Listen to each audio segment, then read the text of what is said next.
Please stand by. Good morning and welcome to UnitedHealth Group Third Quarter 2024 Earnings Conference Call. A question and answer session will follow UnitedHealth Group's prepared remarks. As a reminder, this call is being recorded. Here's some important introductory information. This call contains forward-looking statements under U.S. federal securities laws. These statements are subject to risk and uncertainties that could cause actual results to differ materially from historical experience or present expectations.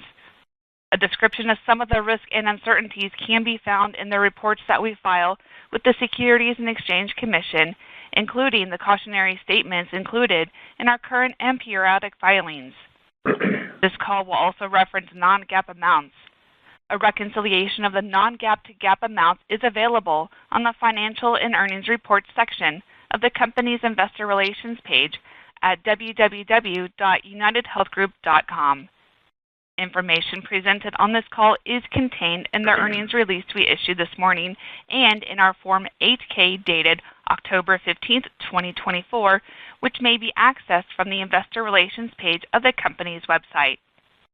I will now turn the conference over to the Chief Executive Officer of UnitedHealth Group, Andrew Witty. Good morning, and thank you for joining us. As you saw in our release, the people of UnitedHealth Group continue to deliver on our growth pillars. Our teams are providing more people with more high-quality healthcare services and benefits, and restlessly looking for ways to simplify the health system and deliver more value for patients, employers, and providers alike. By the end of this year, we will have grown to serve more than 2 million new consumers with commercial offerings, fulfill more than 1.6 billion prescriptions through Optum Rx, and care for 4.7 million people in value-based arrangements. Our people will have done all this and more in a challenging period, navigating the first year of the CMS Medicare rate cuts and its impact on member mix, the effects of the state-driven Medicaid member redeterminations, certain novel care patterns, and the Change Healthcare cyber attack. While many of those factors could not have been anticipated, thanks to our people's efforts, we can affirm a full-year 2024 earnings outlook still within the range we first offered back in November 2023. It's a distinctive part of the culture of UnitedHealth Group that we continue to strive to deliver on our financial commitments to you through changing environments and unforeseen challenges. As we look to 2025, I will address this shortly, we remain in a dynamic period for the healthcare sector.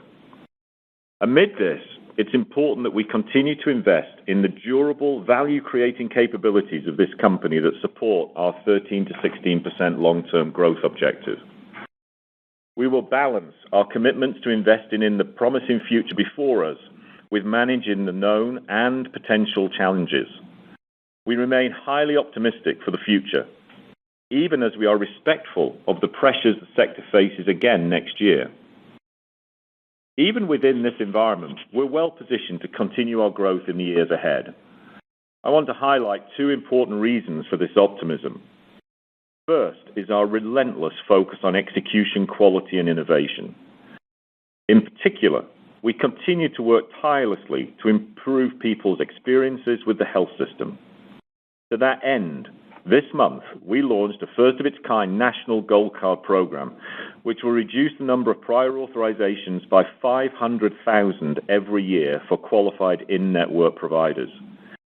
This can help improve both the quality and the affordability of care while reducing friction in the system.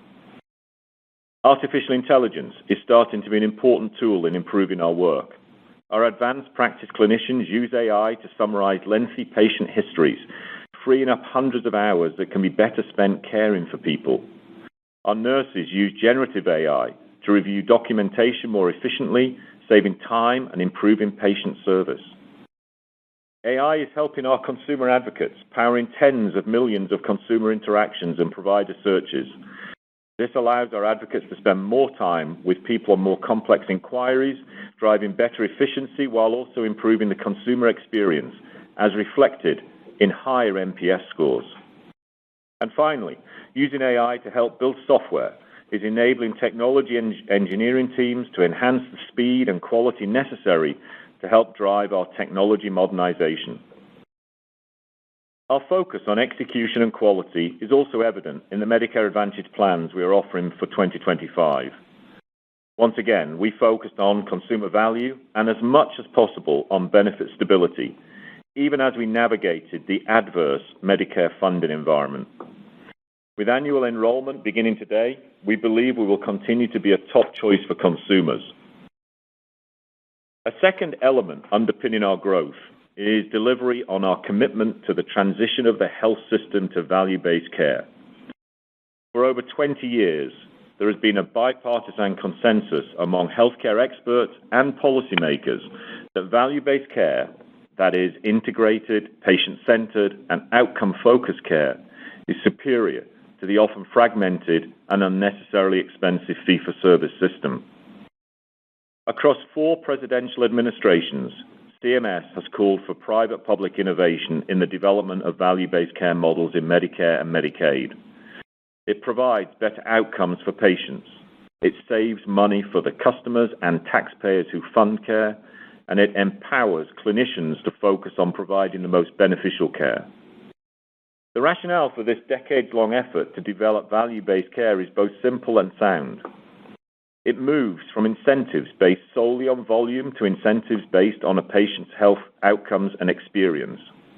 And it helps ensure patient care is delivered not at the highest cost sites of service, but rather those that combine the highest quality and value. The effectiveness of value-based care for patients is proven and powerful, and it's good for the system. At UnitedHealth Group, we're purposefully organized to support the transition to value-based care. It requires deep engagement with patients, setting the foundation to move to more coordinated care, connecting patients to primary care earlier, driving clinically accurate diagnoses, more effectively recognizing and managing chronic conditions, and slowing disease progression. We're seeing the benefits of this work come to fruition. People served by Optum Health's value-based care models are more likely to receive cancer screenings and be in better control of their diabetes and hypertension than people in fee-for-service Medicare, and 10% less likely to visit the emergency room or be readmitted to hospital. One example of the impact of better care coordination is our emergency room safe discharge program, which helps patients who may be at risk for unnecessary and expensive ER use and readmissions. We have learned that the specific ways in which a discharge is managed can have a substantial impact on readmissions, which are a problem for both patients and facilities. Our nurse care managers proactively engage the emergency teams to provide them relevant information from the outpatient medical record and to facilitate a safe discharge. This approach, currently in 8 markets, is already helping to avoid hundreds of inpatient stays each month. It preserves emergency resources for those who truly need them, saves money, and is a better experience for patients.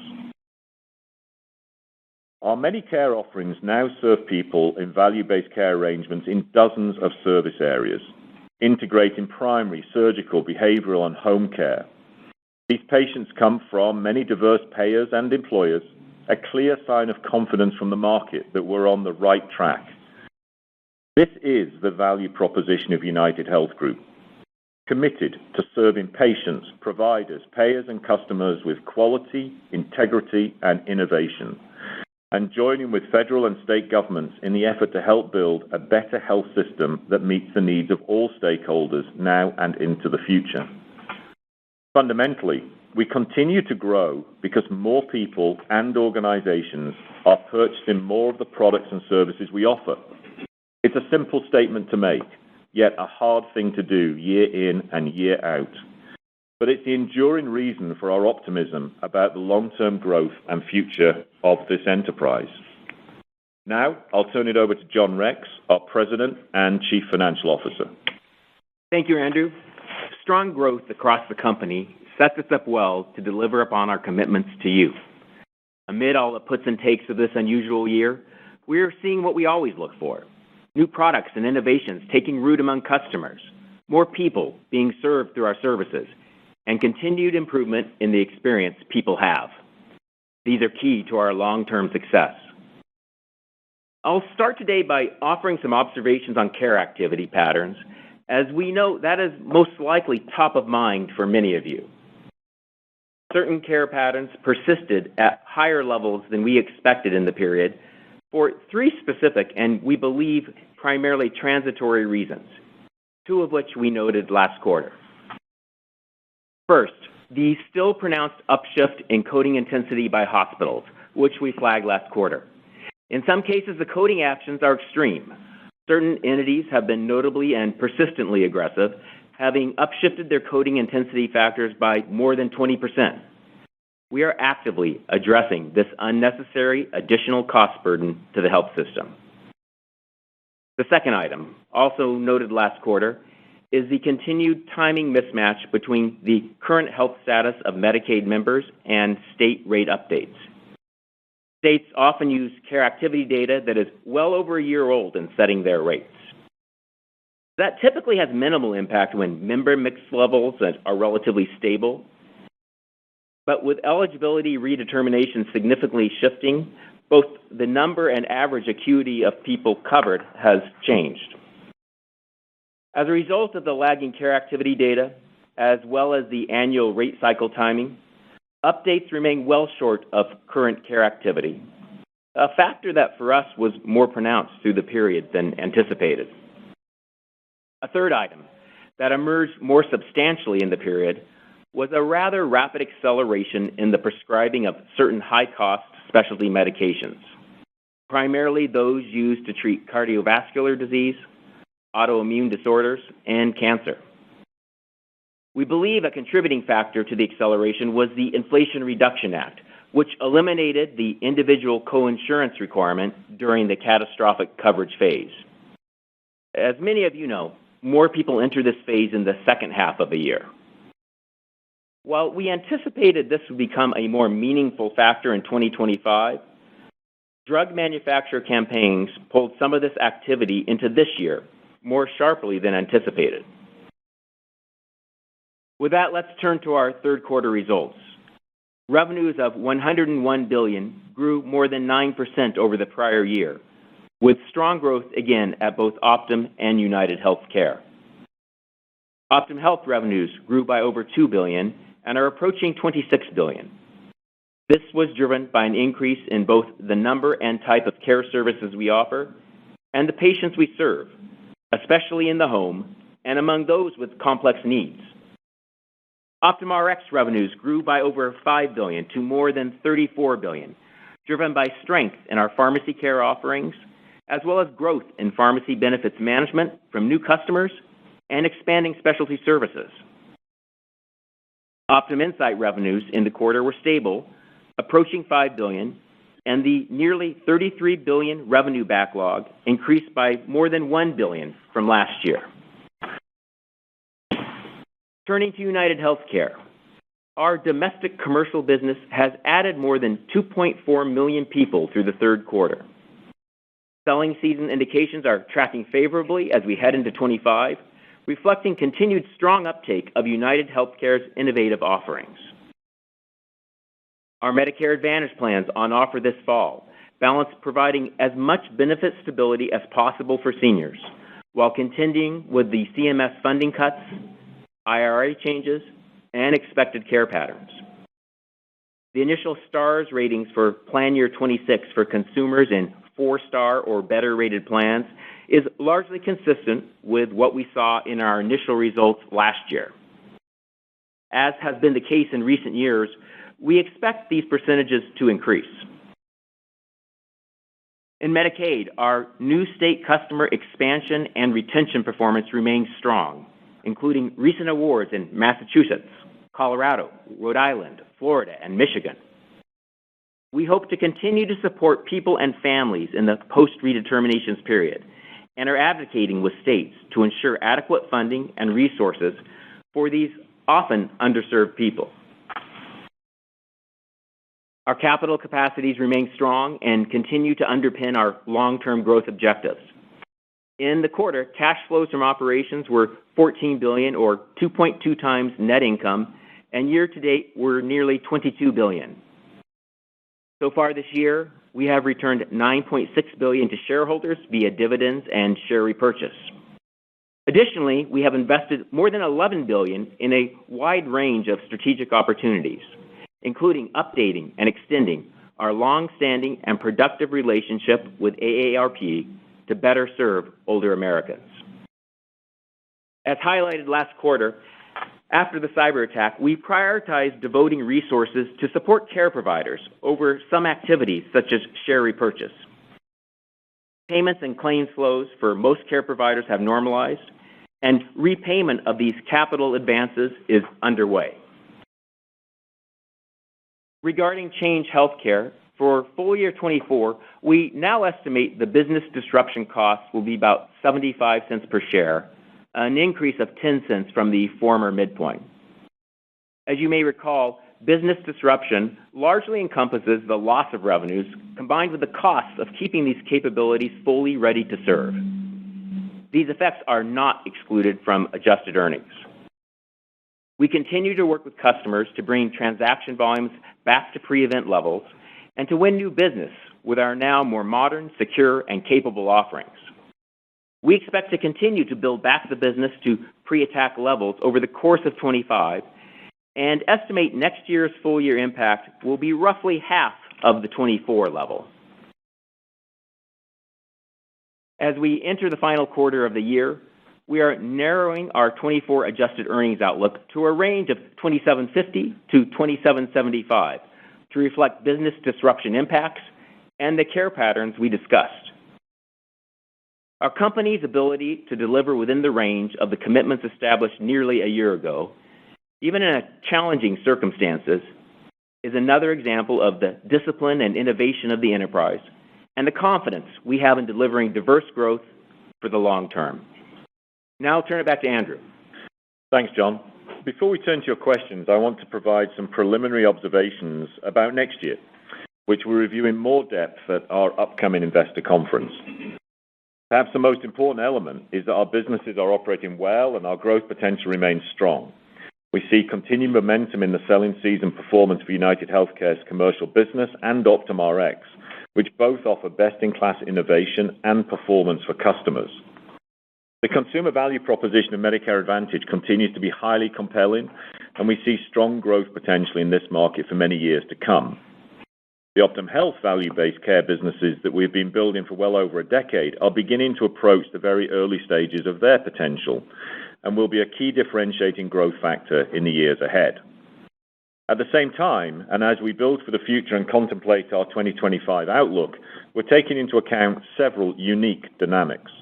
First, the concurrent timing of the second year of the CMS Medicare rate cuts and the most significant Inflation Reduction Act impacts into a single year and the negative effects of that on the people we serve. Second, within Medicaid, the timing mismatch of state customer rate actions which do not yet reflect the higher acuity of remaining consumers. And third, a respectful view of the care activity that John noted. We're actively addressing and managing for these and continuing to believe our 2025 planning assumptions appropriately capture these components, though we will be prudent in an initial early view. The majority of those 2025 factors are expected to be most impactful to the UnitedHealthcare businesses. As a result, we anticipate stepping out for 2025 more conservatively than is typical. At this distance, we expect the upper end of the likely range we'll offer in December as being around $30 per share. As always, we will seek to advance beyond this initial view as the year progresses, and we remain committed to and focused on our long-term 13 to 16% earnings per share growth objective. We see 2025 as a year of opportunity in building to that commitment, so you will see us investing in our growth pillars aggressively, modernizing our company with AI and other technologies, and always exercising discipline in our operating performance. We look forward to discussing this with you in much greater detail at our investor conference on December the 4th in New York. Now, operator, we'll take some questions. Thank you. The floor is now open for questions. At this time, if you have a question or comment, please press star 1 on your touch-tone phone. You may remove yourself from the queue by pressing star 2 on your touch-tone phone. We ask you to limit yourself to one question. If you ask multiple questions, we will only be answering the first question so we can respond to everyone in the queue this morning.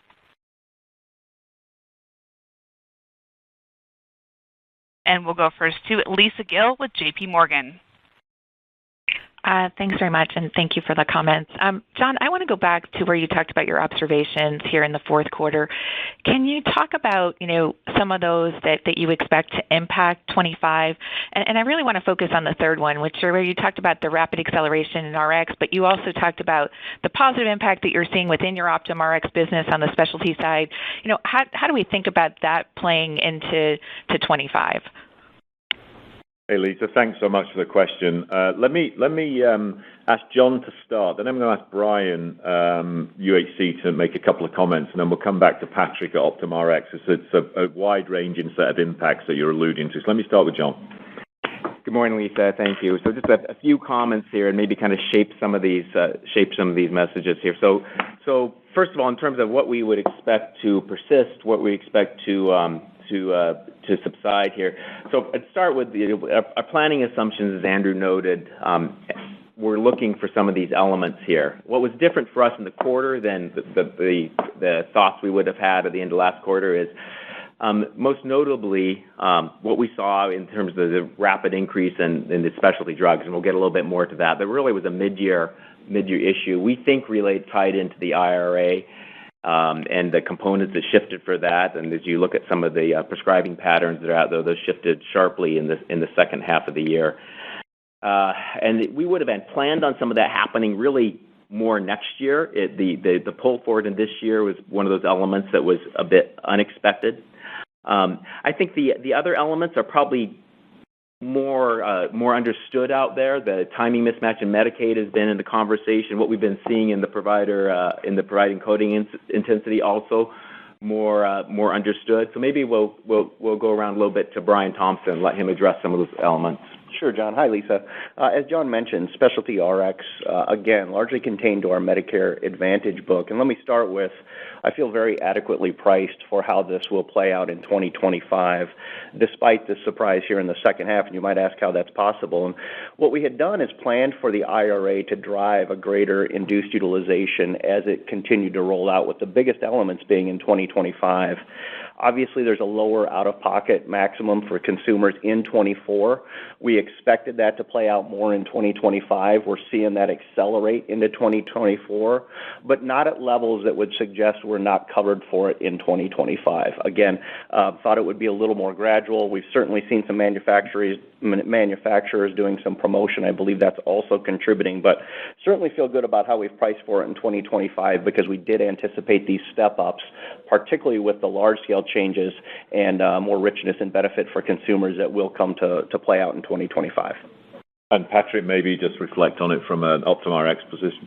Yeah, so in terms of Optum Rx, first would call out volume, where we had a record PBM selling season last year that plays into this year, and renewal rates in the high 90s. The growth in mix, including in specialty, drives significant revenue growth for us. I call out pharmacy services, which, as you know, Lisa, in our specialty arena, significant growth, but also in infusion, hospital health system, and our community pharmacy platforms. And then in new products and services, including around specialty, whether it's Savings IQ, which has saved consumers over $1 billion this year, or Price Edge, where we have over 9 million members and saved consumers $125 million, or our Weight Engage. We've got a number of new products and services around the specialty arena that continue to deliver value to our customers, and we're really purpose-built to help our customers manage specialty spend. Great, thanks, Patrick. And thanks, Lisa, for the question. Next question. We'll go next to A.J. Rice with UBS. Hi, thanks. So I appreciate the early comments on 2025. I wonder if, relative to sort of a normal year of 13 to 16% growth, is there any way to sort of size some of the different headwinds and tailwinds you're looking at to formulate what looks like that at $30 about an 8% growth? AJ, thanks so much for the question. Let me just context this a little bit. First off, as you would, see in a typical year, we'd always start the year with a plan to, obviously deliver, but ideally beat, and that will continue to be the culture of the organization.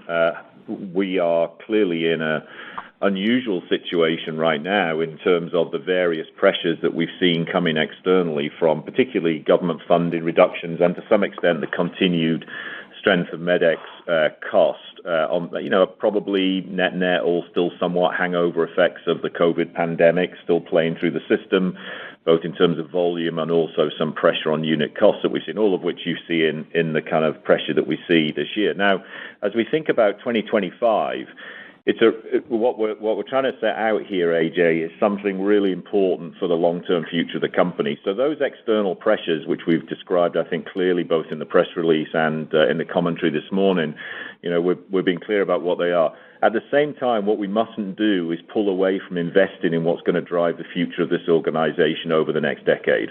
What does that mean? That means really making sure we're investing in filling out and continuing to build out our value-based care platforms. It means really leaning into taking advantage of the technology opportunities which now exist in reality. So the chance to really modernize our full stack across our organization, transform the way in which we develop new products, give us opportunity to bring forth a new look Optum Insight based on much newer technologies, give us the opportunity to transform consumer experience, something which is sadly lacking across U.S. healthcare.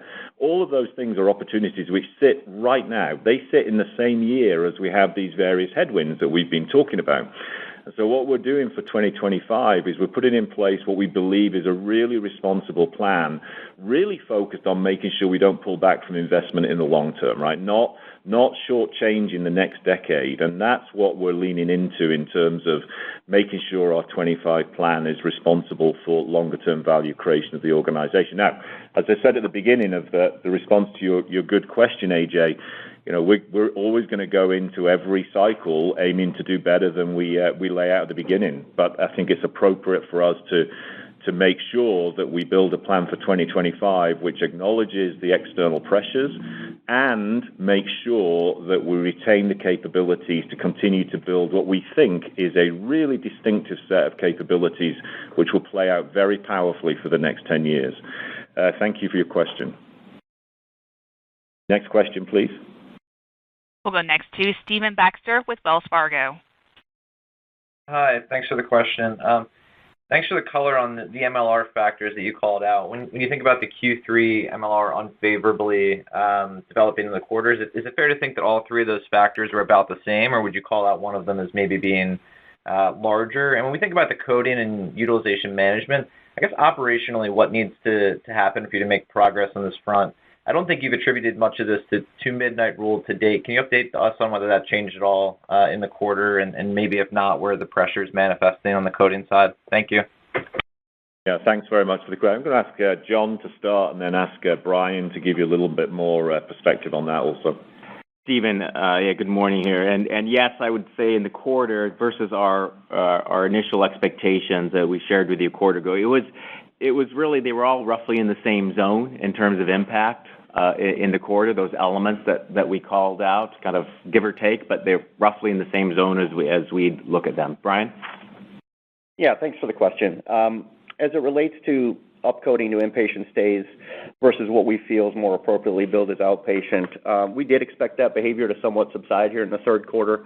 Last quarter, we had talked about the timing of that spike being largely related to our own utilization management waivers during the cyber attack, but it certainly has persisted. As John mentioned at the outset, this is a few large systems driving it, and we certainly do remain focused on evaluation of this practice. It's a key part of our utilization management. The difference between an inpatient and outpatient stay is largely borne by our consumers on an already too expensive cost of care in a hospital setting. So we remain vigilant on focusing on this, hoping to see it abate to levels that we're more used to seeing in the past, and we'll continue to review this as we look forward. Great, Brian, thanks so much. Next question, please. We'll go next to Josh Raskin with Nephron Research. Hi, thanks. Good morning. there seem to be more moving pieces to the Medicare Advantage landscape than usual entering 2025. So maybe can you just take a step back and speak to your strategy over the next few years, and specifically how important is growth in Medicare Advantage to UnitedHealth's overall enterprise strategy? And then maybe if potential weakness from competitors changes how you think about coming to market. Josh, thanks very much for the question. Let me just make a couple of comments and then ask Tim Knoll, who leads our M&R business, to go a little deeper for you. And obviously very timely, given that today is the first day of the selling season for the new MA year going into 2025. So as you look across the whole of UnitedHealth Group, Medicare Advantage, of course, is a very important part of the business, but it is one of several different pieces of what is, really a very diversified group of healthcare businesses. There are obviously linkages from Medicare Advantage to Optum in particular, obviously through Optum Health and elsewhere. But I would say over time, what you're seeing is, as important as MA is, you'll see many other elements of the business continue to grow, and that's critical for the long-term sustainability of the company, of course. And that's why we've laid out the 5 growth pillars of the business over the last 2 or 3 years, Josh, as really signposts of where you should expect us to deploy capital. It's where we put our mind share. It's where we look for opportunities to improve the healthcare system. So whether that be in benefit design, whether that be in building out value-based care, bringing new technologies to the marketplace, transforming and modernizing pharmacy, or bringing forward what ought to be a state-of-the-art financial services capability into a part of the economy which represents 20% of GDP. Those are the 5 growth areas of the company. MA is an important element within all of that, but it is one of several key opportunities for us to drive forward. Now, having said all of that, as we come into this cycle, I think what we're seeing is the benefits of some very thoughtful, calm, not overreactive planning last year. I think the way in which the team led us through 2024 in terms of benefit design has proven out to be on balance right, given the very, very many moving parts that you correctly allude to. I think that sets us up in a good place in terms of how we enter this year. We'll see how this cycle goes. I'll ask Tim to give more comment. But most importantly, it really gives us confidence as we look out over the next 4 or 5 years that we don't feel like we're having to fix significant problems that were avoided, if you will, that we didn't make those mistakes a year ago, which is always a thing to worry about in this situation where you have a lot of moving parts. It's critical not to be overreactive. It's critical to be very much consumer patient-centric, and that's really been the guidepost that we followed. And I think it served us well, and Tim, I think, is going to serve us well this year. Tim? Good. Hey, thanks, Josh, for the question. Yeah, and I would underscore, some of the pieces that Andrew mentioned, and also, yes, it is a very dynamic period right now in the Medicare marketplace, but our strategy and our vision here for the business really doesn't change a lot, so I'll just underscore a couple of those that are key to this environment today. One is that we've always had a long-term planning view, and that's never more important than it is today. And right now that includes a very rational response in any particular year to the revenue pressures that the program is facing. And you saw that play out for us in 24. You'll see that continue to play out. And as Andrew alluded to, that ensures that we don't have any deferred maintenance and pricing carry over into a subsequent year, given the environment that we're in.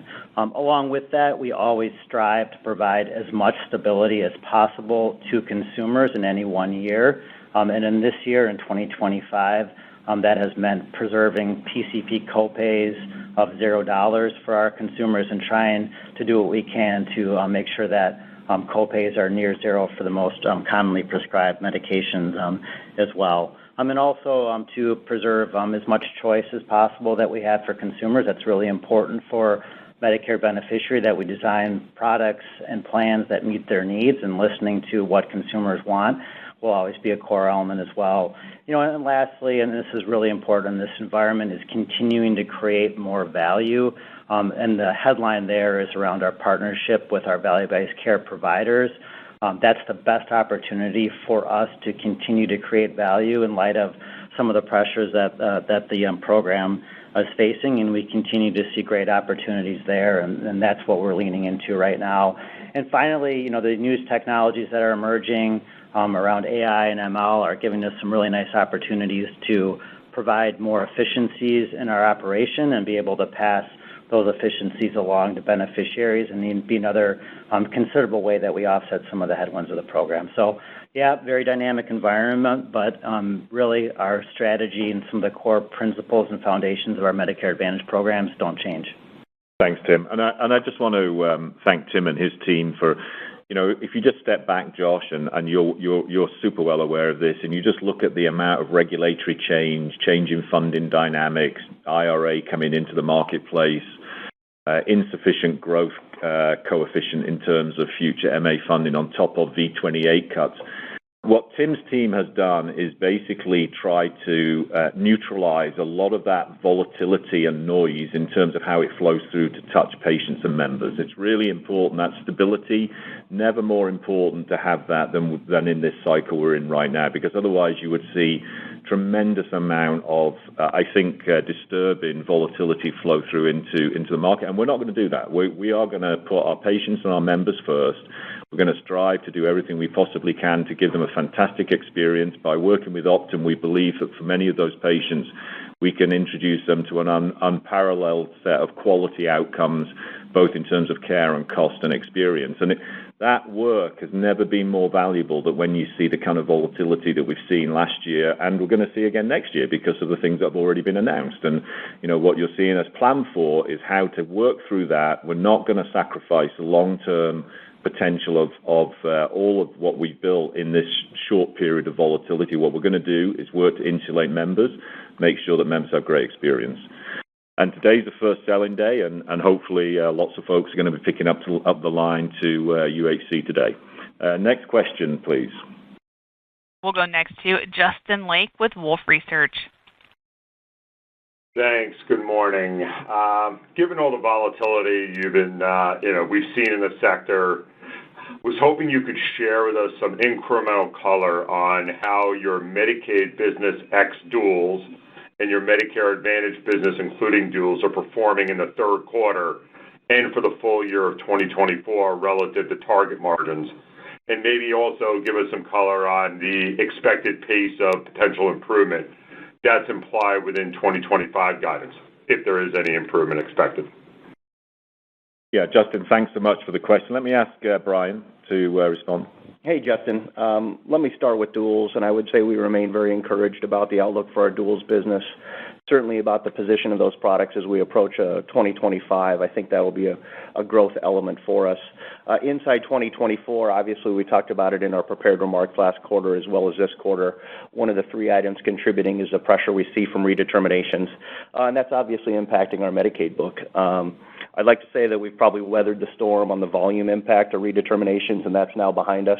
What we're really looking at now is how do these rates catch up to where our current cost trends are. And I think we've seen some strong momentum with our state partners, but it's not yet responsive to the trends that we're seeing real time. And we're hopeful that through our partnership and our advocacy that we'll close this gap on funding at a faster rate than maybe normal rating cycles would suggest. But the key items in the quarter, again, were just higher volumes of disenrollment. And if I was to point to one element beyond just the traditional acuity of those that left and those that stayed that we had planned for, I'd point to behavioral care. Many of our states have looked to us to expand access to behavioral care, and I think many of us that partner with our states have done so. That does have some cost implications. So we're really hopeful that these states will be more responsive than traditional rating cycles would suggest, and that we'll see these tailwinds soon as we pace through this big year, again, of largely the volume being the driver of the implications in year, and now hopeful that we'll see these rating cycles catch up to our cost trends that we're seeing emerge. Great. Brian, thanks so much. Next question, please. We'll go next to Scott Fidel with Stephens. Hi, thanks. Good morning. Was hoping just to toggle over to the commercial business and how some of those, I guess, those three elements, obviously excluding the Medicaid one, but the other two elements that you talked about that were costs were coming in higher than expected. Just if you could maybe sort of bifurcate that between commercial group and then commercial individual and I guess sort of how you're seeing those flow through into both of those markets. And then just on the individual side, just how that informs your view on how you've priced your exchange products for 2025 and sort of comfort with the margin trajectory there. Thanks. Yes, Scott, thanks so much. Let me ask Brian to give you a kind of an overarching view, and then maybe pass to Dan Keeter to give you a little deeper on the commercial business. Yeah, Scott, thanks for the question. It provides me an opportunity to clarify. The three items that we mentioned at the outset and throughout really aren't a part of our commercial business. What we've talked about, obviously, redeterminations in the Medicaid space and the other pressure points around inpatient stays and specialty, largely around Medicare Advantage. I feel really good about not only our performance, but our cost management inside our commercial business, and I'll hand it to Dan Keeter, our CEO of that business. Yeah, thanks, Brian. Hey, and Scott, thanks for the question. I can offer that in the exchange business, as you ask about, our pricing is respectful of the trend and the other market dynamics in that space, which include our product offering, our geographic footprint, and the competitive environment. For 2025, we have priced with a forward view of our cost and full respect for trend. As Brian and John have noted, those impacts that are driving some trend in the government programs are not applicable to the commercial business, whether that be on the individual side or the group side. So our outlook on trend for 2025 is consistent with our view for 2024, and the drivers in the commercial business remain the things that we have discussed for some time now: provider unit cost, pharmacy cost, and enabling expanded access to behavioral health services. So those have been the drivers in 24. We expect those to continue into 25, and we have priced both the individual business and the group business with full respect and awareness of those trend items. Dan, thank you so much. And really the two elements that Dan just raised there, the pharmacy unit cost and utilization, and of course the hospital unit cost, are two kind of strategic areas that we really want to lean into. And, we've been very outspoken for years about the need to bring down list price of drugs. We continue to advocate very strongly for that. Until that happens, we continue to utilize all of the tools at our disposal through Optum Rx to try and bring down those costs on behalf of our members and on behalf of the companies who we serve within the commercial books of business. We're also exploiting as much as we possibly can opportunities to be leaders in how we think about biosimilar adoption and how we create wraparound programs on important areas like weight loss, all of which are designed to try and bring down essentially the ever kind of increasing inflationary pressure that we see from the drug bill, and it's an important one. The second one Dan referred to is hospital unit costs, and we've seen really some unusually aggressive and high unit cost asks. We are very much, we fully recognize the critical role of the hospital systems and hospitals, obviously, within the care delivery environment, but we want to continue to work to try and find new compact, a new way of working with hospitals. We want to see less abrasion in the marketplace. We believe that ought to come with more competitive rates in the marketplace. We see a critical role for hospitals as acuity needs rise, but at the same time, we see great opportunity for us to partner with the right health systems to create much better value for money for the overall system. So there are two areas we really want to be a willing partner to innovate, and whether that be with drug companies who are interested in new ways of working to bring down cost, or whether that's with hospital systems who want to work with us to reimagine what the patient experience, the doctor experience is, and all part of bringing down the unit cost. That those are areas that are super important for the long run, and it's going to be a space where you're going to see us continue to be very active in terms of putting forward ideas, trying, piloting new approaches. The National Gold Card program I mentioned 30 minutes ago is just one example, and we're going to continue to look for those sorts of opportunities. Next question. We'll go next to Lance Wilkes with Bernstein. Great, thanks. Could you talk a little bit about Optum Health? And I had 3 points there. If you could talk a little bit about some of the drivers of margin improvement in the quarter. If you could talk about the outlook for 25 for risk contracting, in particular, what things might be driving that as far as adoption in MA, and if you're seeing adoption in other segments like employer. And then maybe sort of a related question, are you seeing any other responses in the employer segment to the high premium inflation environment that's out there, like VBC adoption, but also things like bind or whatever? Thanks. Thanks so much, Lance. Let me ask John just to comment on margin, then I'd like to go to Dr. Desai, who looks after Optum Health, on your second 2 points, if that's okay. Lance, good morning. It's John. Yeah, a few things benefiting Optum here as it continues to progress. I'd start with, now this is roughly a $100 billion a year business that we've been building over the past decade or so, advancing strongly along the way, and able to make refinements in the business as we look ahead and such. So that is, you should expect us to see us continue to refine the portfolio that we are in, the types of businesses that we're in. What is Optum Health? It is mostly a care delivery business at this point versus kind of what it was maybe even 5 years ago. And so you should continue to see us focus the portfolio strongly on that. So we'll focus the portfolio on those businesses that make a lot of sense for us, and we will not be in businesses that don't hang as tightly with the theme we have in value-based care and where we're heading for this business for the next decade. In addition to the legacy elements in there, such as maybe contracts and such that needed refinements that have been in there for a while, and so moving those along, also getting them into a better zone. So really the company performing very strongly fundamentally in here, the type of engagement they're having with the people that they serve at Optum Health. And Dr. Desai and his team and how they've advanced that with the engagement with the most complex patients. Those are fundamental drivers of how that business is performed. And then our job is to make sure that we refine the portfolio, refine the elements here of as we look ahead for the next decade and build. Great. Thanks, John. And Alma? Great. Thanks for the question, Lance. So first of all, we feel very good about the overall performance of Optum Health. We are continuing to execute against our 3-year plan that we put in place in 2023, focus on medical cost management and affordability initiatives, clinical engagement, our operating cost management activities, and then accelerated diversified growth in some of our services businesses. On that point in particular, as it relates to services, we're pleased with the growth in our Optum Serve business, where we've had new product launches in the areas of medical disability exams that have resonated very well in the marketplace and have contributed to a leading position as a clinical provider for the largest government and federal agencies in the country.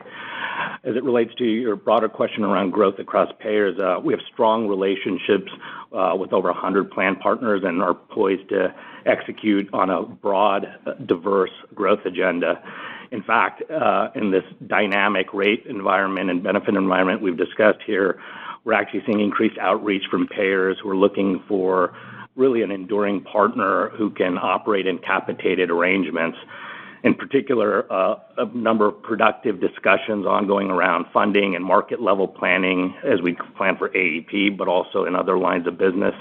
And foundational to all of these conversations is really, first and foremost, the quality of our providers anchored in the community, particularly our ability to achieve clinical outcomes, including closing gaps in care for STARS programs and HEDIS measures, the strength of that network in the geographies that plan partners are looking to grow in, and then continued focus around our clinical engagement. In fact, year to date, we've engaged over 80% of our members, 90% year to date for our highest risk members. So when I take that together, great momentum and strength to not only grow, but grow in a broad and diverse way across multiple lines of business. Thanks for the question. Great, Alma. Thank you very much. And I'm going to ask Heather in a second just to give a little bit of perspective from her seat as the head of Optum in terms of the value-based care, ambition and where we're looking to take that, particularly as it differentiates. But both Heather and I have recently been out with some of our key commercial clients, and it's been striking to me the rise in interest, and it's the beginning, I think, but the rise in interest for some commercial employers to start to explore moving to value-based as an alternative. And I do think that we're going to see that start to move forward now. It's one of the reasons we've been investing heavily in some new groups, but I call out particularly Kelsey Siebold that joined Optum just a couple of years ago. They're really good at the leading edge of that kind of model. And I do think that we're going to see, Lance, to your good question, I think we're going to see that start to evolve over the next few years. And we're certainly starting to see the beginnings of important employers begin to ask those questions. And there are obviously some who already do it. And I'd expect to see that trend accelerate as we go forward. But Heather, it'd be good just to share a little bit how you're viewing the overall value-based care kind of point of differentiation, maybe from a member perspective and the like. Yeah, thanks, Andrew, and just maybe Lance, thanks for the opportunity. I think you're right. You're seeing in this dynamic environment and a complex funding environment, you're seeing the value proposition of the value-based care in the sense that, Amar described it not just for those, plan sponsors that predominantly take risk for Medicare Advantage, but we're seeing it from employers as well, direct to employer. And I think the principles of it, as Andrew said, it's one, they're looking for alternatives that give clear predictability. They're looking for a better member holistic experience, and that means integrating their wellness programs. It means better answers and closer proximity to the wraparound services they need, including behavioral health and at times home-based services. And it means, again, more predictability and the ability to invest dollars in other areas of well-being and health for our employers. The other thing I'd point out is not only to Amar's point are we continuing to invest in value-based care, and with every month we see more aligned physicians with better tools, with better platforms, with increased signals and incentives to ensure that they're focused on the outcomes and the affordability of our members. And you're seeing that show through in Optum Health's performance. But don't forget that the other services, they across Optum also help our payers and our employers, including our risk and quality services that we offer through Optum Insight. Those are, the administrative and clinical services. They're more high-powered. They're more universal. We're using AI to bring down the cost of those and to increase the universes. And in Optum Rx, Optum Rx PBM services, if the employer or the plan wants it, is a value-based accountable construct. They can do a pass-through where they manage the costs, or they can do an accountable construct. When we talk about our clear guarantee programs, we take the risk for all of those services, including the specialty services. Now, it's really important to note, I think this is incredibly important, that with guarantee or accountability, our clients don't lose transparency. Optum Rx stands for transparency, but we're trying to make it simpler, and we're trying to take accountability. So I would point to the value-based services across Optum and say, yes, they're resonating with payers. We're seeing that, and that's why we're so optimistic about our long-term value proposition. But every other service that Optum offers through Insight, through the bank, and through Optum Rx contributes to that value-based mission and helps all of our clients, payers, state customers, federal customers, employers, and should benefit our consumers with better outcomes and with a better experience. Heather, thanks so much, and Lance, thanks again for the question. Next question. We'll go next to Joanna Gajuk with Bank of America. Hi, good morning. Thanks so much. So I guess a follow-up question on the Optum Health discussion. So I guess the question was about margins, but I want to ask about revenues. In the quarter, the revenues actually did decline sequentially, quarter over quarter from second quarter, about 4%. So, and I know there was a commentary around, streamlining this portfolio and some contracts. So is that sequential decline and a friction that there was something that actually did already take place in third quarter in terms of exiting maybe some underperforming contracts or business lines? So can you comment on that? And I guess were margins also benefiting from investment income and to what degree? And then I guess the real question is about, trying to ask again, what do you assume for margins in Optum Health next year? Thank you. Thanks so much, Joanna. Let me, I think actually the sequential is a pretty straightforward explanation. Let me just ask John to give you a little detail on that. Joanna, good morning. Yes, so the refinements that I was discussing would be the primary impact in terms of the sequential and what you're seeing sequentially in terms of revenues. And as we continue to refine the portfolio, refine contracts, legacy contracts that might be out there, and work ahead on that. That would be the really prime component that we'd see in there. Okay, great. Thanks so much. Next question. We'll go next to Sarah James with Cantor Fitzgerald. Thank you. I was hoping you could give us a little bit more color on Optum Insight. So excluding change, how's the sales pipeline and margins going versus your expectations on the non-change business? And then on change specifically, as we think about its transition into 2025, is that business an earnings drag, and how should we think about the revenue being a headwind or a tailwind compared to 24? Sarah, thanks so much. I'm going to ask Roger Connor, who leads Optum Insight, to give you a little deeper on this. But I just want to thank and acknowledge the tech team and the Optum Insight team more broadly for the extraordinary response to the Change attack, and Roger will share in a second the great progress we've made in recovering that business. Continues to be work to do, obviously, in bringing back all the clients who we asked to go work with other folks during the attack. We did the right thing in terms of protecting the system and encouraging people to find alternatives. We're now bringing them back. We've made huge step forward in that. That work will continue as we roll into the new year, as you heard in the introductory comments. But great progress on that, and the speed at which we were able to rebuild a modern platform has been just extraordinary, and I think actually bodes very well for us in the future in terms of how we think about our speed of technical modernization as an organization. More broadly, I think it's also given us the stimulus to really reimagine what the future of Optum Insight is going to be, and I'll pass now to Roger to give you a little more detail on just where we are on the recovery and more importantly on the non-change modernization aspects. Thanks, Andrew, and thanks very much for the question. I think hopefully you're going to get a sense of the confidence we feel in Optum Insight going into 2025 as we move through the change event. Maybe if I just start there, first of all, with the cyber recovery, and in terms of the progress that's been going well.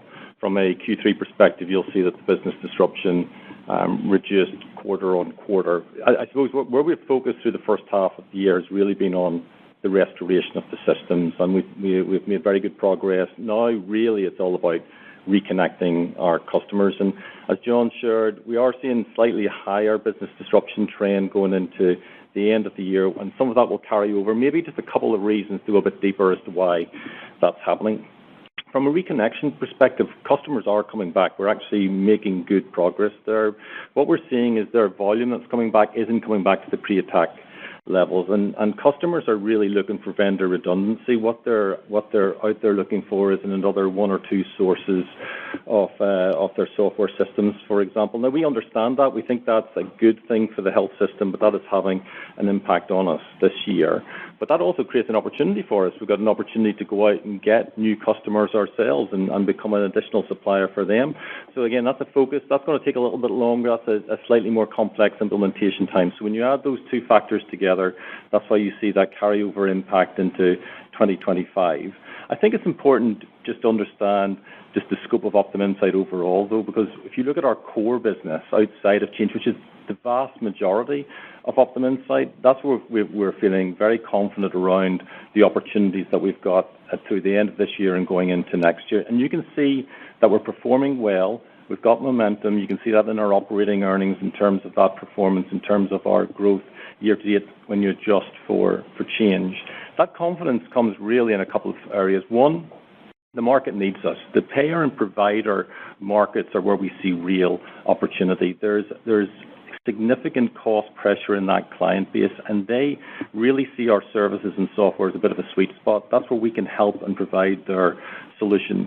And then where I'm actually most excited is what we're going to do in innovation and what we're doing in innovation to accelerate currently, because we're building off that new modernized tech environment that we've built this year in Insight, and we're using AI to not only transform the functionality of our current products like payment integrity, revenue cycle, but to create these differentiated products. And creating this exciting portfolio of AI-driven innovations. Now, the good news about Insight is that we can go and test those with our partners, with UnitedHealthcare. We test them with Optum Health. We can go to our big health system partnerships. That allows us to test these things quickly and bring them to market fast. And you're going to see us doing that more as we go into next year. So when I add that underlying market opportunity, I add that to this AI-fueled acceleration of innovation. That's why I think that we're really set up well going into 2025 and for our performance next year. Great. Thanks, Roger. Next question. We'll go next to Andrew Mok with Barclays.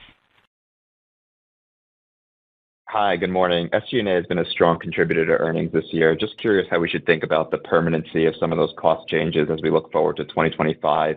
Is there anything that you would call out as being more temporary in nature? Thanks. Thanks so much for the question.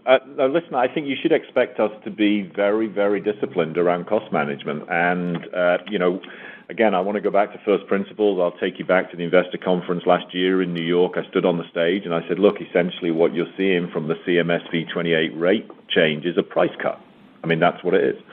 And a price cut requires us to respond accordingly. And a key piece of that response, if you want to protect members, which we do, is we have to take costs down inside the organization, and we have to try and eliminate waste in the MedX environment outside of the company. So we have been relentless around how can we find sustainable cost reductions for the organization, and particularly in both businesses. You see this year, I'd say Optum in particular has been doing a remarkable job of taking cost out. I think there's more to go. And we will be very relentless about that. And as an organization, we recognize the payer has the right to change the price they want to pay. We have to respond. Cost reduction is a key piece of it. And MedX management is the other key piece. And those are going to be two really important features of the future for the organization in terms of how we robustly respond to all of this. So, yeah, you should expect more of that. And, it'll be a key piece of the plan going forward. We just have time for one last question. If we could take the last one, please. Yes, we'll take our last question from Erin Wright with Morgan Stanley. Great, thanks. So you mentioned some of the internal investments just around AI and other initiatives into 2025, but what about broader capital deployment? I guess, how should we be thinking about the priorities heading into 2025 in the context of everything that's going on in MA and otherwise, but also just what's embedded in your expectations, share buybacks or otherwise? Thanks. I'll ask John just to comment in a second, but, broadly speaking, our capital deployment is going to be very much led by our 5 growth pillars of focus for the organization. So as you think about that benefits business, obviously UnitedHealthcare, value-based care, our technology led opportunities, our pharmacy businesses, and of course financial services. Those are going to be the areas in which we think about capital deployment. Value-based care is really the organizing principle which binds all of that together. So that's going to be a key kind of element to that also. And then I would add to that something we talked about over the last 2 years extensively is consumerization.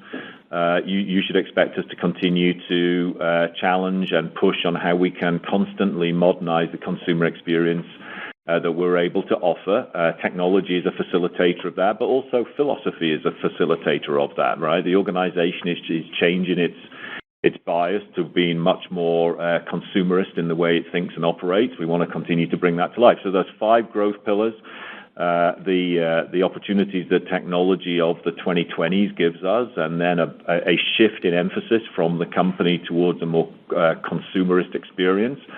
Those are really the guide points. And then, John, maybe just more broadly summarize beyond that element, if you could, for capital.